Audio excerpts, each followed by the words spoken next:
Mensahe ngayong Huwebes sa unang linggo. Sa karaniwang panahon, ang tunay na tagumpay ay nagmumula sa pagtitiwala sa Diyos, hindi sa sariling lakas. Hindi sapat ang panlabas na tanda ng pananampalataya kung walang pusong tapat sa Panginoon. Sa Ebanghelyo, isang ketungin ang lumapit kay Jesus at nagsabi, "Kung nais mo, maaari mo akong linisin." Makikita ang kababaang loob at pagtitiwala. Hindi siya nagutos, kundi nagpakumbaba dahil sa kanyang pananampalataya. Siya ay gumaling. Dalawang aral ang matututunan natin sa Ebanghelyo. Una, ang pananampalataya ay higit pa sa panlabas na tanda.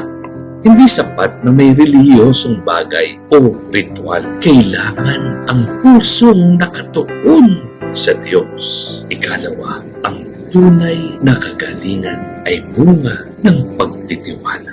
Tulad ng ketungin sa Ebanghelyo, tayo ay tinatawag na lumapit kay Jesus ng may kababaang loob at pananalig. Sa ating buhay, baka minsan umaasa tayo sa panlabas na relihiyosong gawain. Pagdalo sa misa, paghawak sa rosaryo, paglalagay ng mga banal na larawan. Ngunit kulang sa tunay na pagbabalik-loob. Paalala sa atin, ang Diyos ay naghahanap ng pusong tapat, hindi lamang ng panlabas na tanda. Tulad ng ketungin, tayo rin ay may mga sugat, kahinaan, takot.